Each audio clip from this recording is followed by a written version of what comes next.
오늘 우리에게 주시는 하나님의 말씀은 고린도전서 1장 31절 말씀입니다. 고린도전서 1장 31절 말씀입니다.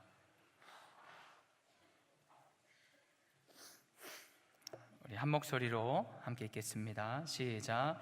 기록된 바 자랑하는 자는 주 안에서 자랑하라 함과 같게 하려 함이라. 아멘. 한번 따라 하시죠. 자랑 사용법. 장례 광고가 있습니다. 1127목장 안창균 장로 모친상, 오경희 권사님 심호상 되겠습니다. 일산병원 장례식장 2호실. 발인 예배는 9월 29일 토요일 교회에서 오전 8시 30분에 출발합니다.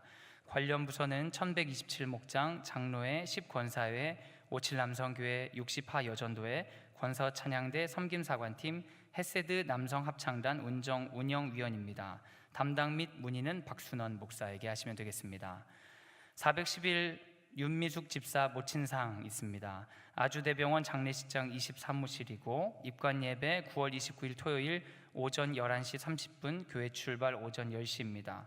관련 부서 4교구 411 목장 62하 여전도회 고등부, 담당 및 문의 장동훈 목사에게 해주시기 바랍니다. 할렐루야. 안녕하세요. 사촌이 땅을 사면 배가 아프다 이런 말이 있어요. 들어보셨습니까?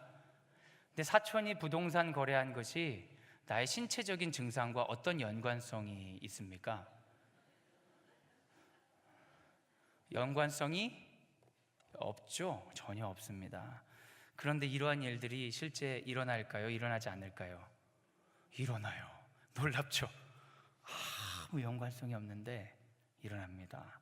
왜냐하면 사람은 사람에게 영향을 많이 받기 때문이에요.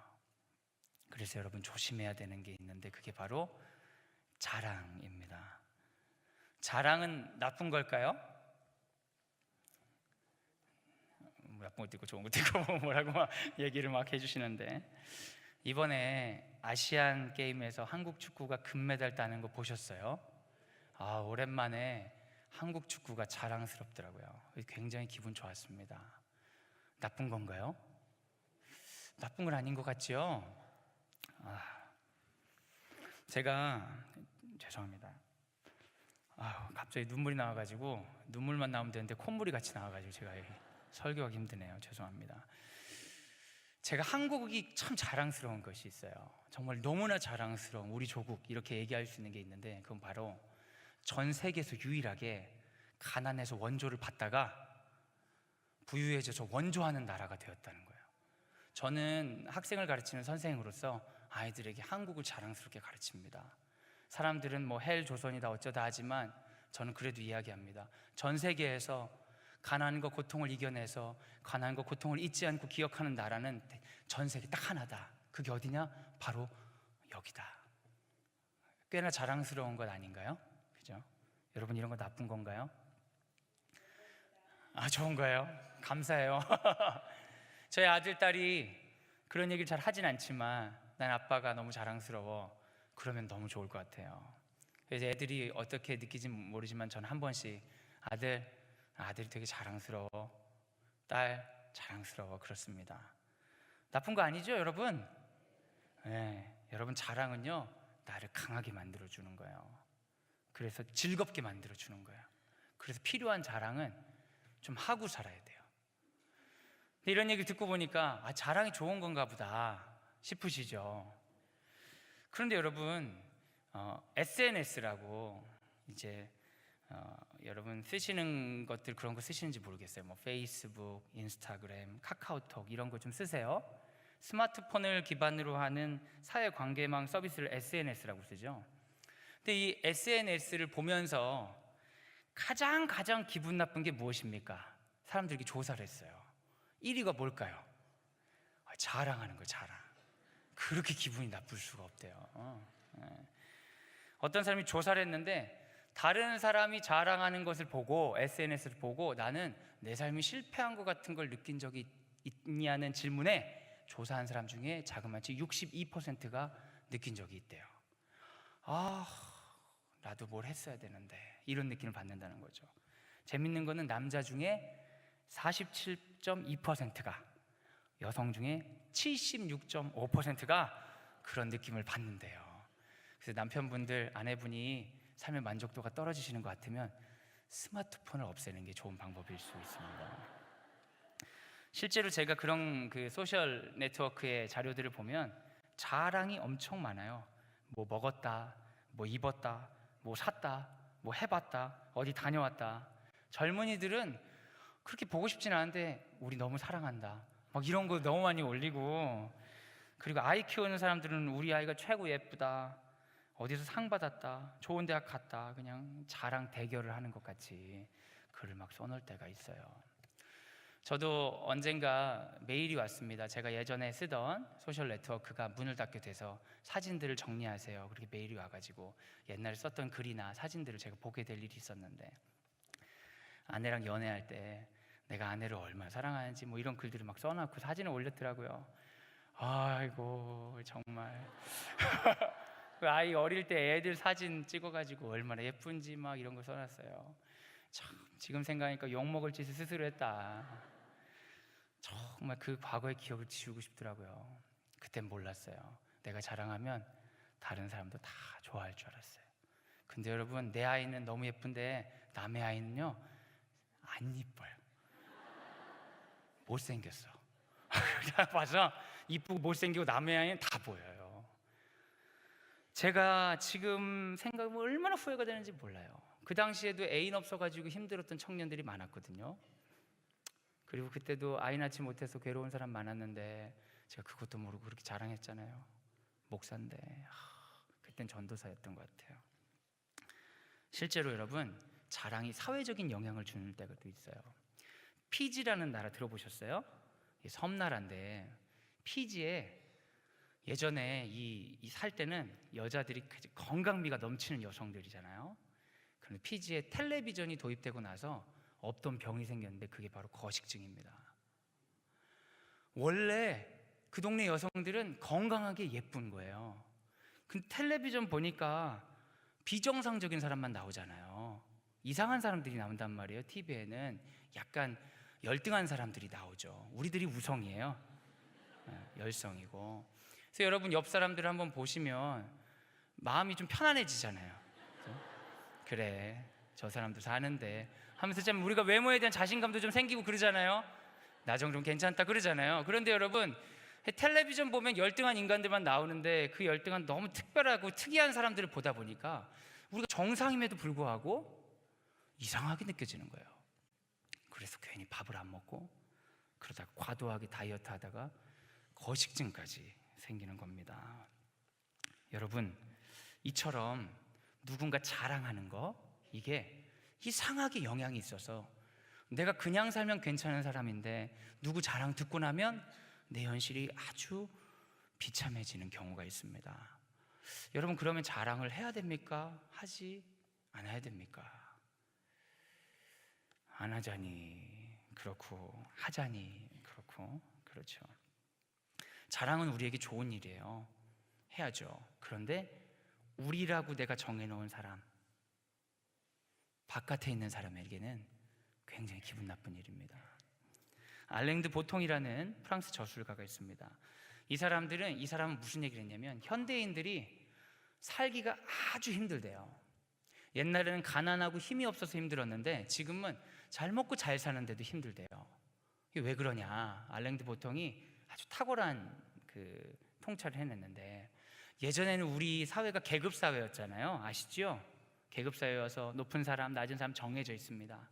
그러니까 여러분, 비교를 누구랑 하겠어요? 내가 뭐 계급이 우리가 뭐 4등급 있는데 내가 3등급인데 1등급 사람하고 자기를 비교하겠습니까? 안 하죠? 누구랑 비교해요? 3등급이랑 비교하는 거잖아요. 여러분도 여러분의 삶을 뭐 문재인 대통령하고 비교하거나 그러진 않으시잖아요. 주변에 옆에 있는 비슷한 사람하고 비교하잖아요. 그러니까 그냥 살만했다는 거예요. 근데 현대는 계급사회가 아니에요. 실제로는 보이지 않는 계급이 있을까요, 없을까요? 그건 잘 모르겠지만 명시적으로는 계급이 없다고 해요. 그러니까 사람들이 비교하는 비교의 폭이 엄청 넓어졌어요. 나하고 누구하고 비교하냐면 세계에서 제일 잘난 인간들하고 비교하기 시작하는 거예요. 근데 세계에서 제일 잘난 인간들이 내 주변에 없으니까 못 봐야 되는데 맨날 텔레비전 보고 스마트폰 보고 거기서 항상 웃으면서 너도 이렇게 살 수 있어 이러니까 내 삶이 비참하다는 거죠. 그래서 현대인들이 전 인류 중에 가장 부유하게 살면서 가장 불행하게 산다고 합니다. 좀 동의가 되세요? 그래서 보통 씨는 현대인들이 회복해야 되는 건 비극이다 그런 말을 해요. 특이하죠. 옛날에는 비극이 있었어요. 여러분 햄릿 같은 거 들어보셨어요? 햄릿? 비극적인 사람이에요. 그런데 여러분 햄릿 보고 실패자라고 하는 사람이 있을까요? 아무도 없어요. 햄릿 보고 실패자라고 하는 사람이 없어요. 그 사람은 어떤 사람이에요? 불운한 사람, 비극의 주인공이에요. 여러분 비극을 볼 때 비극의 주인공 보고 아우 실패했다 이런 사람 있습니까? 없어요. 비극의 주인공을 보고 뭐라고 하냐면 안타깝다, 신이 저를 도왔으면 좋겠다, 안타깝게 봤잖아요. 근데 현대인들은 어떻게 보냐면 비극이 아니라 실패했다. 왜 실패했냐? 네가 노력하지 않았으니까, 네가 그따위를 사니까 실패했다 이런 마음을 갖는다는 거예요. 그래서 성공한 사람은 속물처럼 자랑하고 실패했다 여기는 사람들은 너무 자기 자신을 비참하게 느낀다는 거죠. 알랭드 보통 씨는 세상에 속물이 많다고 하는데 속물이 뭐냐면 사람을 볼 때 사람을 전체적으로 보지 않고 하나만 딱 물어봐서 그걸로 그 사람을 판단한다는 거예요. 그래서 그런 사람들의 특징은 어떤 걸 주로 물어보냐면 직업이 뭐예요? 이렇게 물어본대요. 그래서 저는 이겁니다 얘기하면 듣지도 않고 판단하는 거예요. 아, 너 그런 인생 살았구나. 대학 어디 나왔어요? 저 어느 대학 나왔습니다. 아, 넌 그런 인생 살았구나. 그 하나 가지고 그 사람을 판단하는 사람들이라는 거예요. 그래서 이 속물들이 얼마나 인정받고 싶은지 그렇게 뭔가를 사대고 뭔가를 바꿔대고 그렇게 자랑한답니다. 그래서 알랭드 보통이 무슨 얘기를 하냐면 자랑하는 사람들을 막 보면 여러분 이렇게 생각을 해야 된대요.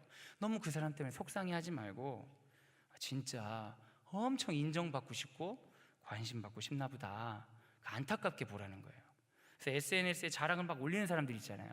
그런 사람들 보면 꼴보기 싫게 생각하지 마시고 아이고 관심하고 인정이 필요하구나. 그래서 댓글도 좀 달아주시고 만나도 주시고 대화도 좀 해주시고 네가 사진 올린 거 그런 거 안 가져도 넌 존귀한 존재야 뭐 이런 얘기도 좀 해주시면 좋습니다. 여러분 불쌍한 사람들이에요. 그런데 많은 사람들이 자랑하는 사람들 보고 그 속물들을 보고 그렇게 여기지 않고 어떻게 여기냐면 나는 왜 이렇게 비참하지? 이렇게 느낀다는 거예요. 그래서 서점에 가면 불티나게 팔리는 책이 두 종류가 있답니다. 첫 번째는 당신도 할 수 있습니다. 당신도 그 자리에 올라갈 수 있습니다. 당신도 성공할 수 있습니다. 이게 엄청 팔리고요. 또 하나는 할 수 있을 줄 알았는데 못한 사람들을 위해 나의 자존감 세우기, 나는 나를 위로한다, 이런 책들이 많이 팔린답니다. 여러분 진짜 서점에 가보세요. 맨 성공할 수 있다는 것과 실패해도 괜찮아 이 두 가지가 엄청 팔려요. 사실은 황당한 일이죠. 성공한 사람은 자랑합니다. 그런데 여러분 그 자랑은 자기가 얼마나 속물인지 드러내는 것에 불과할 수도 있습니다. 반면 실패한 사람은 엄청난 비교의식 속에 자기에게 있는 좋은 것들을 포기하려고 하는 경향이 있죠. 저는 세상이 말하는 자랑이 아니라 오늘 성경이 말하는 자랑을 나누고 싶습니다. 자랑 안 하고 살기는 힘들고 하면 여러 사람 힘들게 하는 자랑을 성경은 어떻게 사용하라고 하는지를 생각하면서 하나님이 기뻐하시는 예수를 자랑하고 예수의 자랑이 되는 우리가 되길 예수님의 이름으로 소원합니다. 한번 따라 하시죠. 나에게 있는 것은 은혜입니다. 먼저 성경은 분명하게 허탄한 자랑을 하지 말라고 합니다. 야고보서 4장 16절입니다. 시작. 이제도 너희가 허탄한 자랑을 하니 그러한 자랑은 다 악한 것이라. 허탄한 자랑이 무엇입니까? 야고보서 4장 13절과 14절에서 그 내용의 세부 사항이 나옵니다. 한번 읽겠습니다. 들으라, 너희 중에 말하기를 오늘이나 내일이나 우리가 어떤 도시에 가서 거기서 1년을 머물며 장사하여 이익을 보리라 하는 자들아, 내일 일을 너희가 알지 못하는도다. 너희 생명이 무엇이냐? 너희는 잠깐 보이다가 없어지는 안개니라. 아멘. 뭔가 사람이 계획을 짜는 거예요. 미래에 이것도 하고 저것도 하고 생각하는 겁니다. 그런데 성경은 그런 걸 보고 야, 진짜 허탄하다 라고 이야기하는 거예요. 왜요? 그 내일에 우리가 살아있지 않을 수도 있기 때문입니다. 하나님 보시기에 우리가 뭔지 아십니까, 여러분? 안개 같은 존재다 이야기하고 있어요. 그런데 그 안개 같은 존재가 그렇게 말하는 거예요. 한 몇 년 후에는 내가 이것도 하고 저것도 하고. 근데 하나님이 보니까 벌써 사라져버린 걸요. 그러니까 허탄하다는 것이죠. 여러분, 우리에게 뭔가가 있어서 지금 자랑하는 것은 참으로 어리석은 일입니다. 영원한 부자가 있습니까? 가난하다고 너무 힘들다고 하다가 지금 잘 되신 분들 있어요. 근데 거꾸로 잘 사시다가 어려운 분도 있습니다. 여러분, 항상 영원한 부자가 될 수 있을까요? 없죠. 그럼 뭐가 있어요? 우리에게 외모는 어때? 외모. 여러분 옆에 한번 보세요. 내가 20년 전만 해도 그렇죠. 그런데 다 어디 갔냔 말이에요, 여러분. 다 사라지는 거예요. 어떤 사람은 자신이 부유해지고 권력을 가진 것, 내가 이 자리에 오른 것 자기 때문이라고 하는데 그건 진짜 말도 안 되는 소리입니다, 여러분. 조금만 생각하면 그게 얼마나 말도 안 되는 일인지 금방 알 수 있습니다. 여러분, 학생들을 만나보면요, 제가 학교 선생님이잖아요. 학생들을 만나보면 학생들이 다 똑같을까요? 다를까요? 엄청 달라요. 얘는 노력을 안 했는데 공부를 잘해요. 그런 사람 있을까요? 있어요. 얘는 노력을 하는데 이상한 걸 가지고 노력을 하고 있어요. 안타까워 죽겠어요. 공부가 안 돼. 이런 친구 있을까요? 있어요. 좀 시간이 지났어요. 얘는 공부가 안 되는 애였는데 어떤 인생의 계기를 통해서 뭔가 각성하고 자기가 원하는 걸 찾아서 성공의 길로 딱 나왔어요. 그런 사람 있죠? 근데 얘는 공부를 잘하던 애인데 이상하게 보니까 집안이 어려워져가지고 서포트가 안 돼가지고 중간에 멈춘 애도 있고, 공부를 잘하니까 부모가 과도하게 기대를 해가지고 너무 심하게 시켜서 중간에 애가 공부를 포기한 애도 있어요. 그런 사람 있을까요? 있어요, 여러분. 여러분, 사람이요, 각자에게 주어진 게 굉장히 다릅니다. 그리고 가정 환경이 굉장히 달라요. 그래서 여러분, 우리가 혹시라도 성공의 자리에 올라간다면 여기까지 올라가는 데 있어서 온전히 나의 노력으로 올라왔다고 얘기할 수 있는 사람이 별로 없어요. 사실은 대부분이 운이에요. 성공한 사람들의 대부분 중에 어떤 이야기를 습관적으로 하냐면, 정말 성공한 사람들은 내가 운이 좋았죠 라고 이야기한대요. 근데 실제로 여러분, 정말 여러분하고 주변에 있는 사람들이 질적으로 굉장히 차이가 있어서 여러분이 높은 자리에 있다고 생각하십니까? 아니면 혹은 뒤집어서요, 나보다 높은 자리에 있는 사람이 굉장히 다른 차이가 있기 때문에 그 자리에 있다고 생각하세요? 그럴 수도 있어요. 그 요인이 있을 수도 있어요. 그러나 그렇게 그 개인의 노력만으로 그것이 결정되지 않아요. 굉장히 많은 부분은 믿지 않는 자들에게는 우연이요, 믿는 자들에게는 섭리가 있는 부분이 있습니다. 어떤 사람은 영재로 태어나고 어떤 사람은 장애를 가지고 태어납니다. 어떤 사람은 한국에서 태어나서 새끼를 먹으며 학교를 다니지만 어떤 친구는 아프리카의 한 나라에 태어나서 하루에 한 끼를 먹으며 학교를 다니지 못해요. 그게 그 사람의 노력입니까? 그래가지고요, 아프리카에서 한 끼 먹는 친구가 한국에 놀러 왔어요. 근데 세 끼 먹는 우리 한국에 있는 학생이 얘기하는 거예요. 너 왜 이렇게 가난하니? 너 실패했구나. 여러분, 이렇게 말한다면 이건 정당한 일인가요? 정당한 게 아니죠. 왜냐하면 그 친구는 실패하지 않았어요. 최선을 다하고 살고 있고 눈물 나게 살고 있지만 그 정도일 수 있어요. 근데 한국에서 정말 대충 살고 있고 인생에 감사한 거 하나도 없이 살고 있지만 그렇게 살 수 있다고요. 그럼 여러분 그것으로 성공과 실패를 말할 수 있습니까? 그렇게 말한다면 그건 정말 잘못된 거예요. 우리가 뭔가 누리는 것이 있다면 그것은 은혜죠. 나 같은 사람은 왜 이렇게 은혜를 누릴까요? 이렇게 생각해야지. 그리고 누군가 고통 가운데 있다면 그것은 불운이에요. 하나님 왜 저들에게는 불운을 주셨나요? 하나님 얘기할 거예요. 나눠주라고 너한테 줬잖아. 왜 나보고 하라고 하냐? 네가 해야지. 그런데 사람들이 얼마나 속물인지, 하나님 이거 내가 한 건데요, 내가 이뤄놓은 거예요.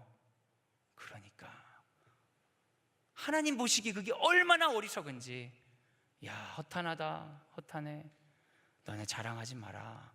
허탄한 자랑은 악이니라. 허탄한 자랑은 그냥 자랑이 아니라 악이라고 성경에서 말하고 있어요. 사도 바울이 이방인들에게 경고합니다. 유대인에게 있던 복음이 이방인에게 넘어갔어요. 그러니까 유대인들이 자기들이 유대인들이 잘못해서 어떻게 넘어갔지만 이방인들이 우리가 잘나서 이런 게 왔나 보다 할 수 있는데, 사도 바울이 이야기하는 거예요. 아니다, 너희들이 잘나서 복음이 흘러간 게 아니야. 이것은 너희에게 베푸신 하나님의 은혜야 라고 이야기합니다. 로마서 11장 18절입니다 한번 같이 읽겠습니다. 시작. 그 가지들을 향하여 자랑하지 말라. 자랑할지라도 내가 뿌리를 보존하는 것이 아니요 뿌리가 너를 보존하는 것이니라. 사랑하는 여러분, 우리는 자랑할 것이 없습니다.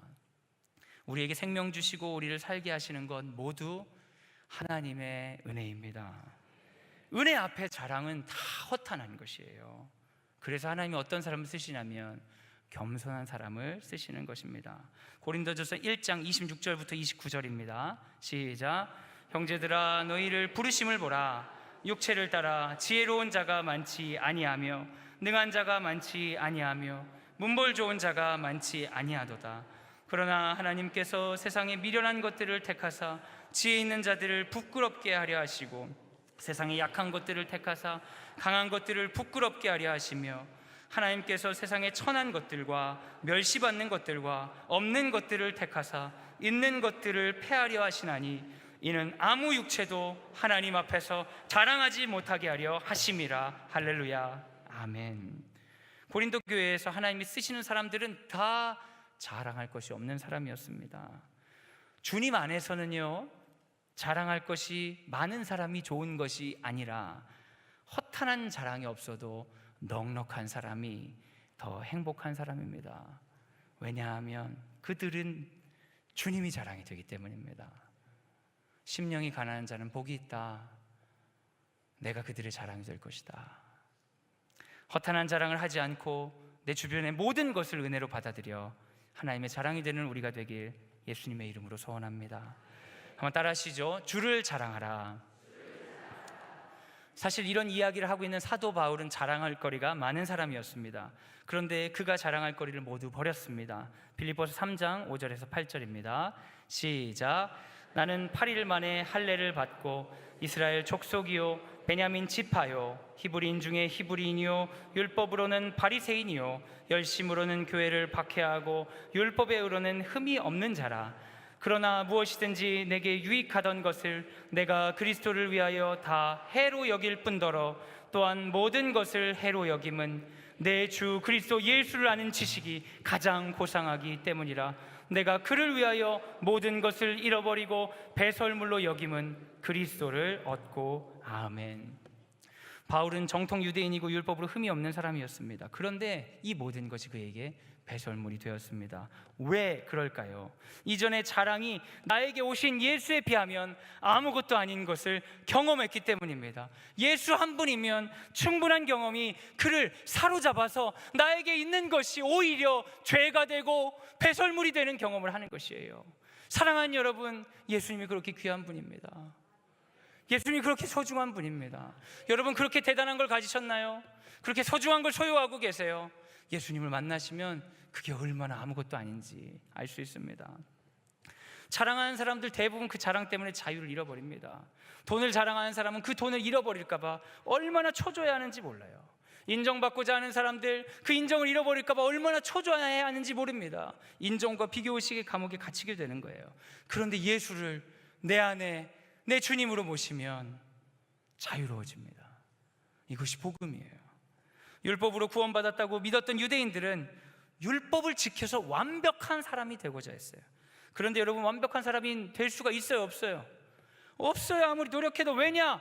그들은 죄인이기 때문이죠. 그래서 결국에는 어때요? 항상 죄책감에 사로잡혀 있어요.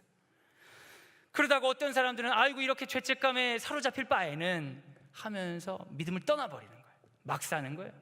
그러니까 믿음 안에 있다는 사람들이 두 가지 유형이 나오는데, 한 사람은 완벽주의를 추구하면서 죄책감과 강박 가운데 사는 사람이 있고, 한 사람은 그냥 대충 살아 막 사는 사람이 있는 거예요.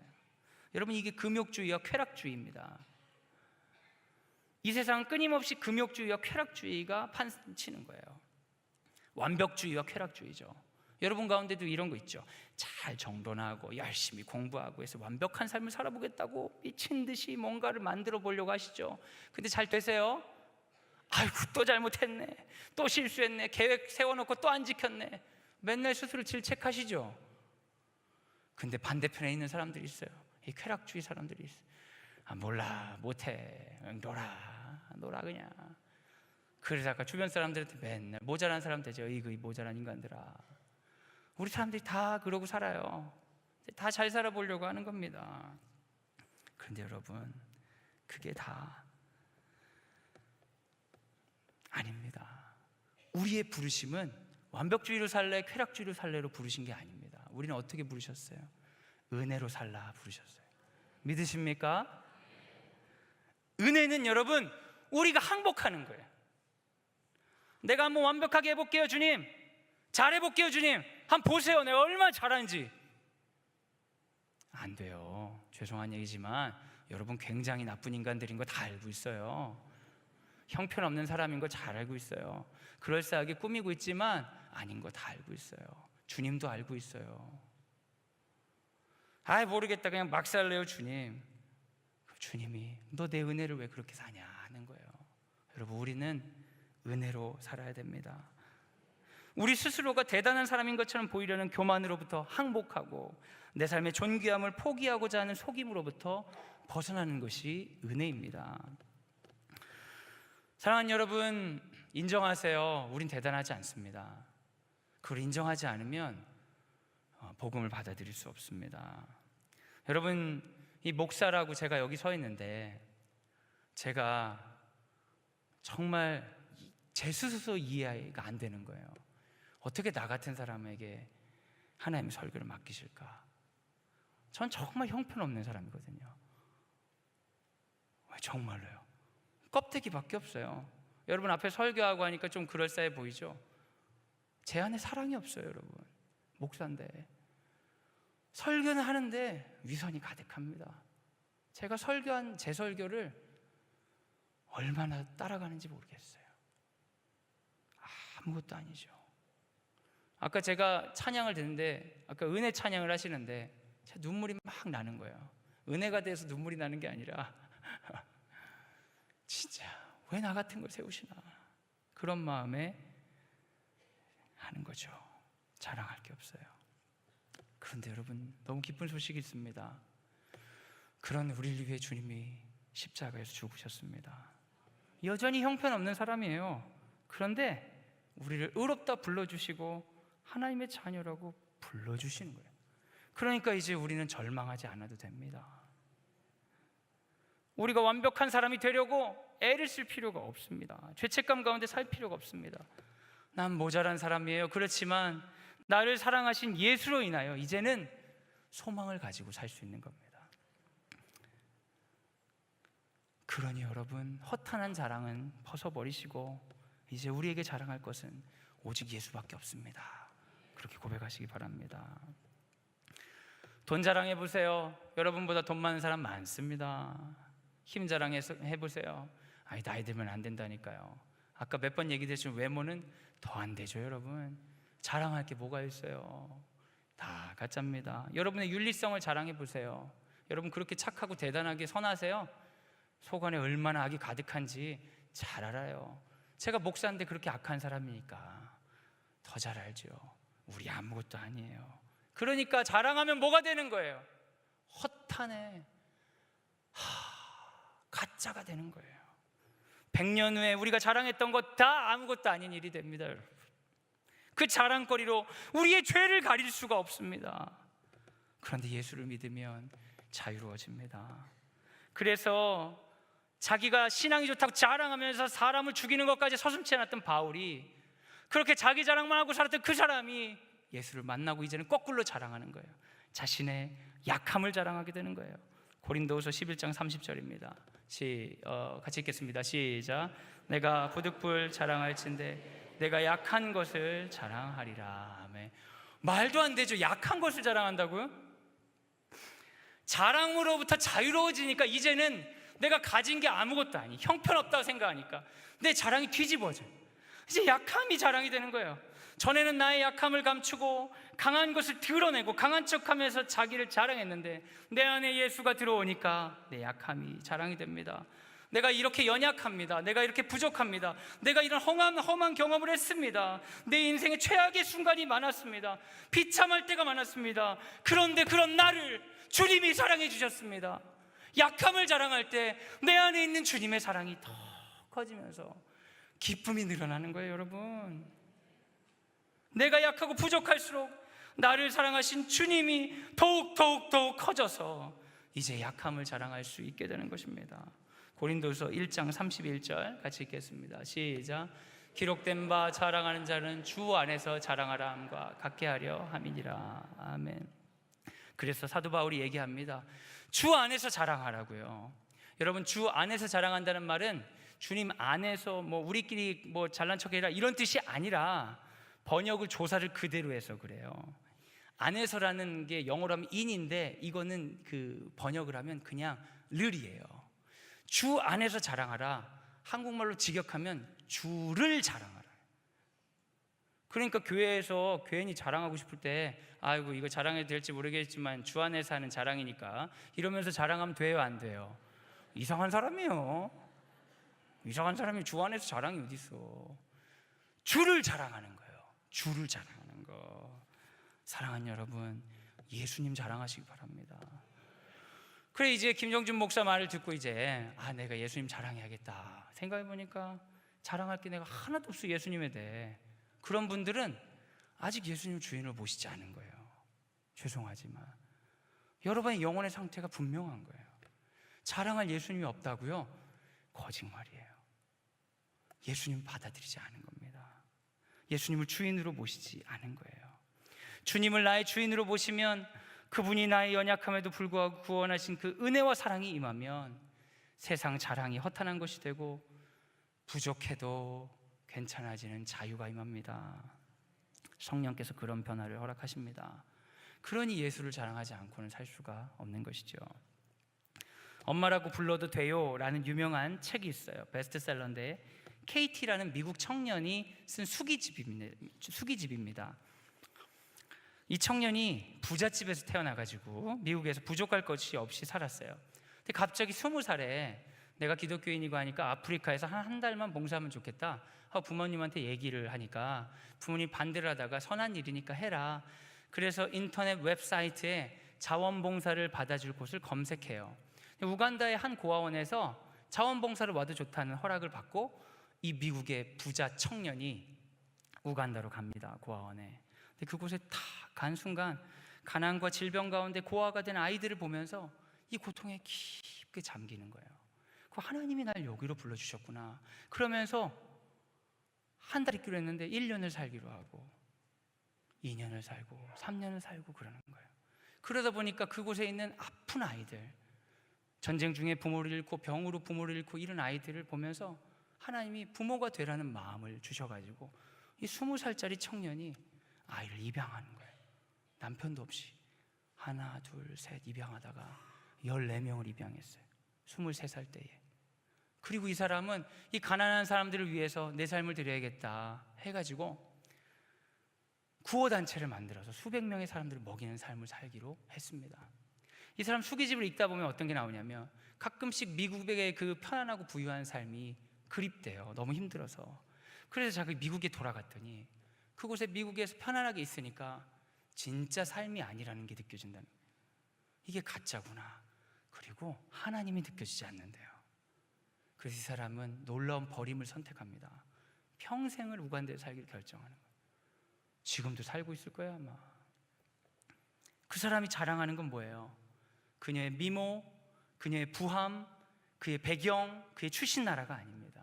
그녀가 자랑하는 건 오직 자신이 얼마나 연약한지, 우간다에서 그 아픈 사람 앞에서 얼마나 힘이 없는 존재인지 그걸 자랑하는 거예요.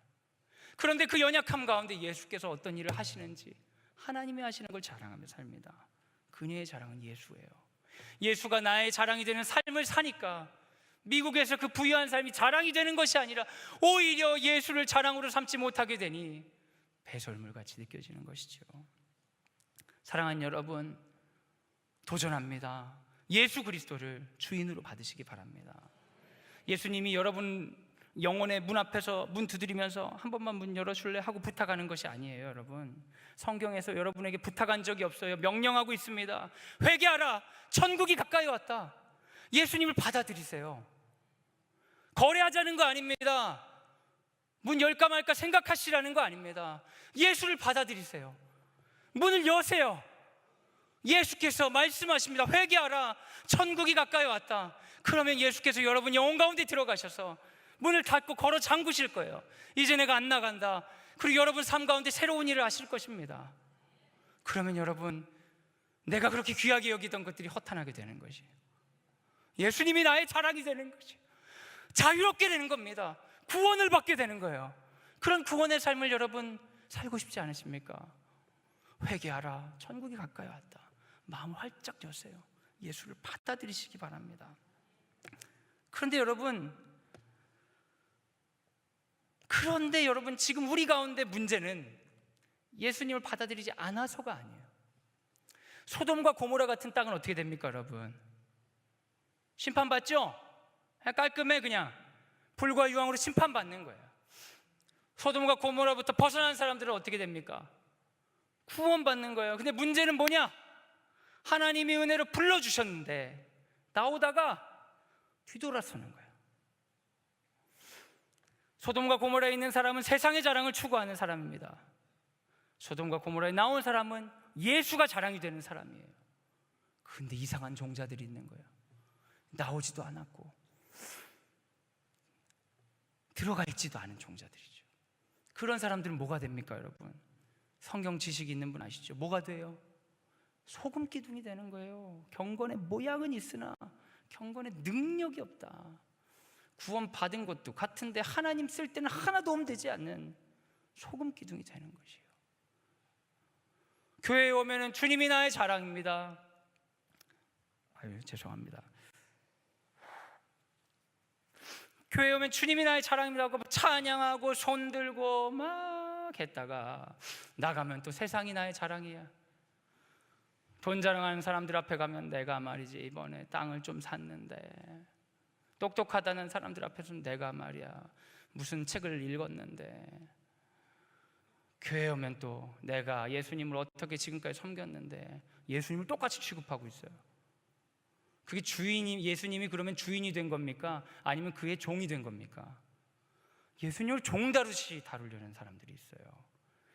그러면 예수님보다 자기가 높은 사람인 것처럼 뻣뻣하게 살지만 사실은 뭐예요 여러분? 소금 기둥이에요. 능력도 없고 자유도 없어요. 영혼의 평안함조차 없는 것이죠. 예수를 구주로 받아들이시고 주를 자랑하는 삶을 선택하시기 바랍니다. 성령님께 그런 은혜를 구하시기 바랍니다. 고린도후서 10장 17절입니다. 시작. 자랑하는 자는 주 안에서 자랑할지니라. 허탄한 자랑을 버리고 주를 자랑하여 약함을 자랑할 수 있는 넉넉한 믿음의 사람이 되시길 예수님의 이름으로 소원합니다. 한번 따라 하시죠. 서로를 자랑하라. 주님을 자랑하는 것 외에 자랑을 사용하는 법이 고린도후서 1장 14절에 나옵니다. 한번 같이 읽겠습니다. 시작. 너희가 우리를 부분적으로 알았으나 우리 주 예수의 날에는 너희가 우리의 자랑이 되고 우리가 너희의 자랑이 되는 그것이라. 아멘. 여러분, 우리가 자랑할 것이 또 있어요. 예수를 자랑하는 것이 뿐만 아니라 주 예수 그리스도의 날에 서로를 자랑하는 거예요. 성경적인 자랑 사용법은 자기를 자랑하는 게 아닙니다. 예수를 자랑하고 서로를 자랑하는 거예요. 그래서 교회에서 잘난 척하는 사람이 있으면 여러분 어떻게 봐야 되냐면, 아유, 관심 받고 싶구나, 돌봐주세요. 불쌍한 사람이에요. 교회 안에서 예수를 만나지 못한, 돌봐주세요. 사랑하는 여러분, 서로 성도의 자랑은 나를 이끌어준 성도입니다. 그리고 내가 믿음으로 잉태한 성도입니다. 내가 섬기는 사람이 자랑입니다. 나의 열매가 자랑입니다. 나의 연약함과 고통 가운데 내가 믿음으로 나왔는데 이 사람들이 성장하는 것이 자랑이 되는 것이에요. 하나님 나라를 위해 살고 있는 성도들이 성도의 자랑입니다. 제가 얼마 전에 학부모 상담을 했는데 이분이 몇 달 전에 상담할 때는 와가지고 울상을 하고 와가지고 조금만 툭 건드려도 울 것 같은 분인데 건드리지 않아도 우시더라고요. 얼마나 마음이 복잡했으면 울 곳을 찾아 방황하신 거죠. 울 곳을 찾아 방황하다가 여기 괜찮구나 하고 울기 시작하는 거예요. 그래서 이런저런 얘기했어요. 얘기를 하고 나서 다음 주에 봬요. 오늘 하루 만나고서는 안 될 것 같아요. 그래서 그 다음 주에 뵀는데 한결 밝아지셨어요. 안 우시더라고요. 근데 조금 얘기하다 보니까 울어요. 덜 빠진 눈물이 있어가지고. 그래서 또 우셨어요. 그 다음에 만났어요. 밝아졌어요. 그래서 안 오셔도 되겠어요. 잘 사세요. 헤어졌어요. 그리고 몇 개월이 지났습니다. 우연히 또 상담하게 돼서 그분을 만났는데 이분이 밝아지다 못해 해같이 변했어요. 반짝반짝해요. 지금 여자의 변신은 무죄라는데 그 변신은 성형이나 화장이 아니라 표정과 기분인 것 같아요. 행복해지니까 예뻐지시더라고요. 그래서 이야기하는 거예요. 이런저런 얘기하다가 잘 지내세요? 목사님 저 좋은 일이 많아요. 그래서 좋은 일들을 막 하시는 거예요. 잘하셨네요. 그러면서 목사님, 제가 목사님과 상담을 하고 제 기도가 바뀌었어요. 변화가 됐어요. 그러는 거예요. 근데 참으로 애석하게 몇 개월 지나서 전 뭔 말을 했는지 하나도 기억이 나지 않는 거예요. 그 제가 무슨 상담을 했어요? 제 기억이 안 나는데요. 그랬더니 이분이 제가 거짓말하는 줄 알고 목사님 아시면서 이러면서 설명을 해주시는 거예요. 근데 진짜 하나도 기억이 안 나더라고요. 그래서 목사님이 저한테 이럴 때 어떤 감정이 드냐고 감정 도표를 그리게 하시고 거기에 뭐를 쓰면서 뭐 하셨잖아요. 그거 한 분이 집사님이셨구나 그런 생각이 들더라고요. 그랬군요. 근데 또 이렇게 자세히 말하면 그러니까 그랬군요. 이분이 그거를 보면서 자기 안에 있는 생각들이 얼마나 나 중심적으로 되어 있고 말로는 기도했고 하나님 뜻이라고 했지만 예수 중심으로 살지 않았다는 것을 자기가 적으면서 스스로 시인해버린 거예요. 그걸 적으면서. 그래서 새벽 예배 기도 제목이 바뀌었다는 거예요. 그리고 나서 만나는 사람들을 보니까 자기랑 비슷하게 기도하면서 고통받는 사람들 하나님 만나게 해주셨다는 거예요. 그래서 만날 때 제가 생각나가지고 저는 잊어버렸는데 그분이 그런 상황이 있을 때 나오는 감정들을 얘기해봐. 이걸 다 적어가지고 그걸 스스로 적게 했다는 거예요. 근데 그 사람도 회복이 되고 막 이랬다는 얘기들을 막 하시더라고요. 제가 깜짝 놀랐어요. 굉장히 기쁘더라고요.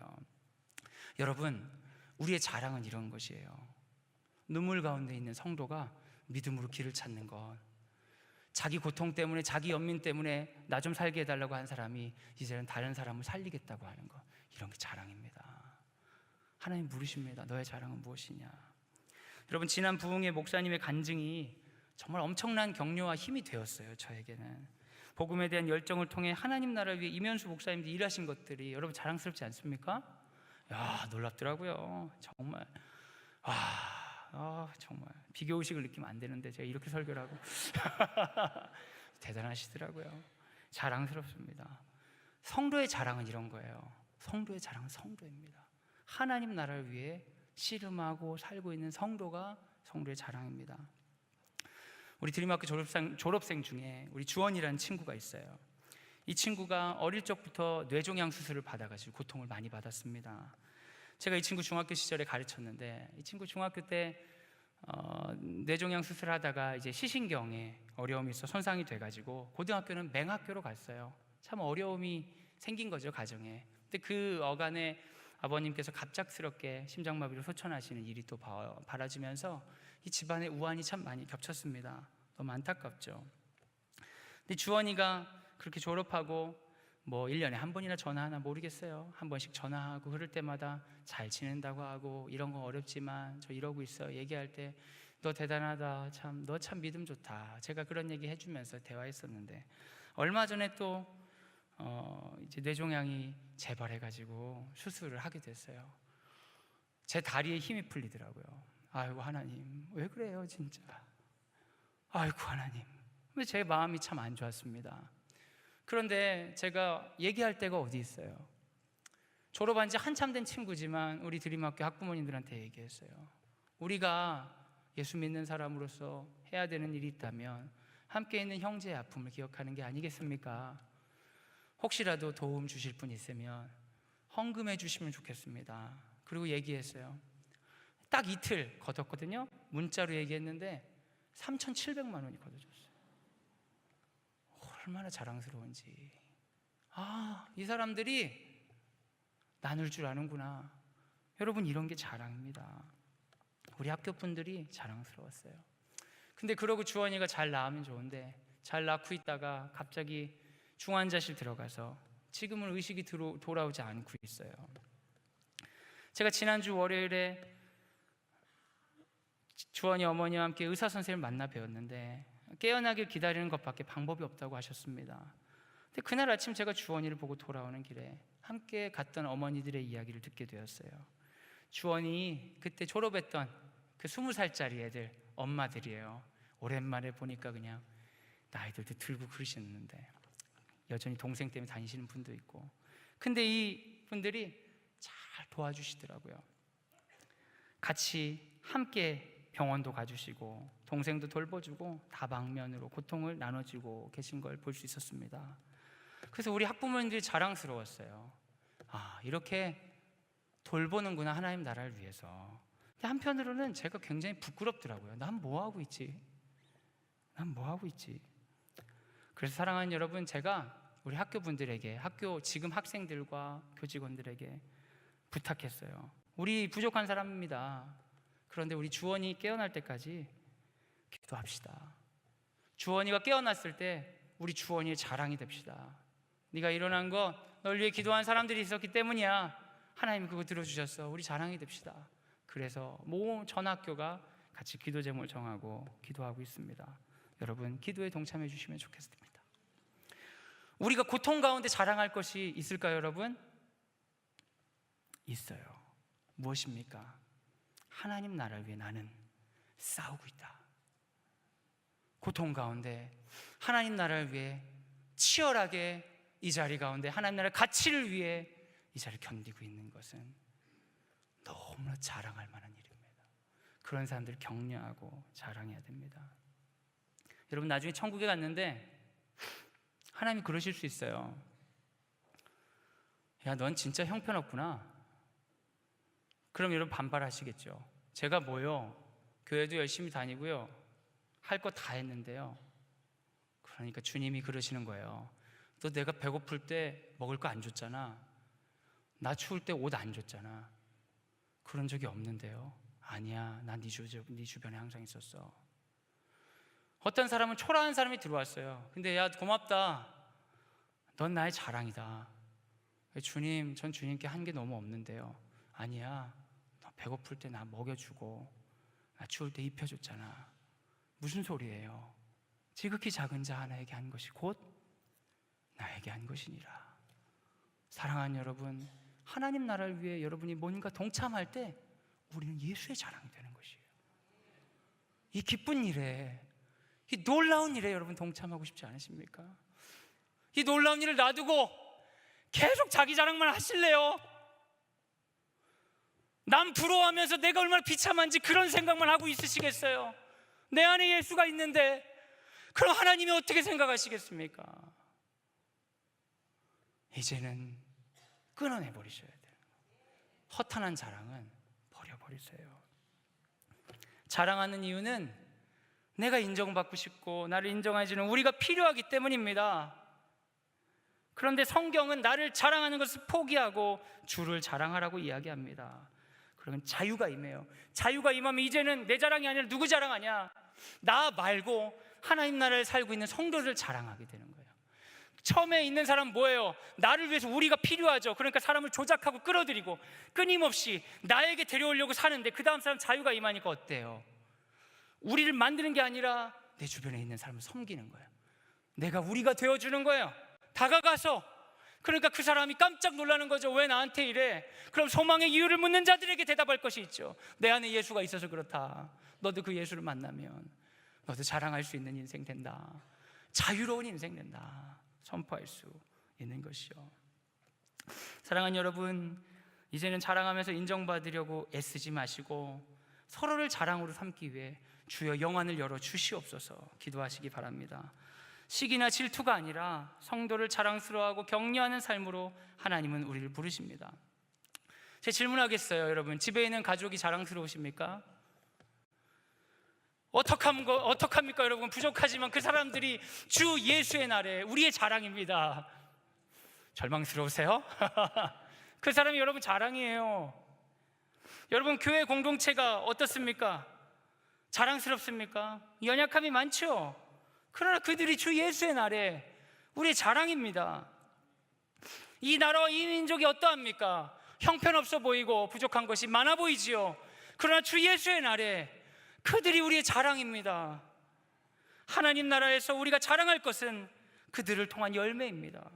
그러니 나를 자랑하기보다 서로를 자랑하기 위해 하나님 나라를 전하고 함께 만들도록 격려하시기 바랍니다. 이러한 주의 자랑된 성도들을 위해 살아갈 때 그럼 하나님께서 우리를 자랑스러워 하시는 겁니다. 사랑하는 여러분, 우리에게 주신 모든 것이 은혜입니다. 허탄한 자랑을 버리고 예수를 자랑하시기 바랍니다. 그리고 예수 안에 우리를 자랑하여 하나님의 자랑이 되는 우리가 되길 예수님의 이름으로 소원합니다.